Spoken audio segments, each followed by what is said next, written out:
서울 아파트값 상승세가 계속되자 정부가 추가 주택 공급 확대 방안을 내놨습니다. 가장 눈에 띄는 건 도심 내 아파트 공급을 획기적으로 늘리기 위해 재건축, 재개발 속도를 높인다는 겁니다. 또 서울과 수도권의 그린벨트 해제를 통해 8만 호의 신규 택지 후보를 발표한다는 계획입니다. 김기봉 기자입니다.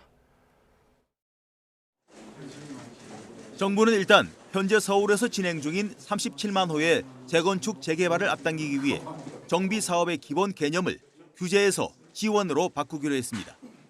무엇보다 정비 사업의 최대 난제인 복잡한 절차와 긴 사업 기간을 획기적으로 줄인다는 것입니다. 기본 계획과 정비 계획을 동시 처리할 수 있도록 하고 사업 시행 계획과 관리 처분 계획도 동시에 수립, 일괄 인가하기로 했습니다.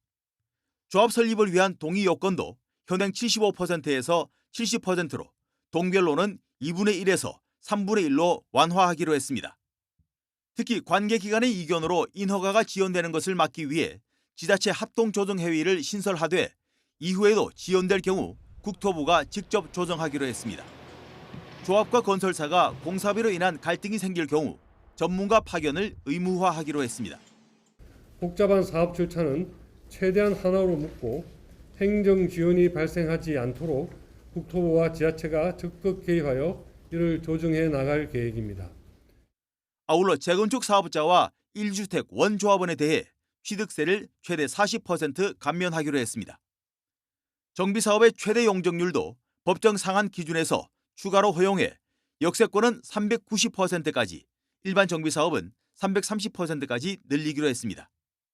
또 건축물 높이 제한, 공원 녹지 확보 기준도 완화하고 전용 85제곱미터 이하 주택 공급 의무도 폐지하기로 했습니다. 용적률 확대까지 하면서 전체적인 공급이 많이 늘어나는 이런 장점이 있습니다. 이런 부분들은 이제 중장기적인 관점에서는 긍정적이지만 단기적으로는 시장에 영향을 미치기는 다소 또 한계가 있는 그런 점이 있습니다. 이와 함께 택지 조성도 확대한다는 계획입니다. 서울과 인근 수도권의 그린벨트를 풀어 내년까지 당초 계획의 4배 규모인 8만 호의 신규 택지 후보지를 오는 11월에 발표한다는 계획입니다. 다만 예상 후보지의 투기를 막기 위해 신규 택지 발표 때까지 서울 그린벨트 전역과 인접 수도권 지역을 토지거래 허가구역으로 한시 지정한다는 방침입니다. 이와 함께 LH가 조성한 수도권 공공택지에 대해 22조 원 규모의 미분양 매입 확약을 제공해 조기 착공을 유도하기로 했습니다. YTN 김기봉입니다.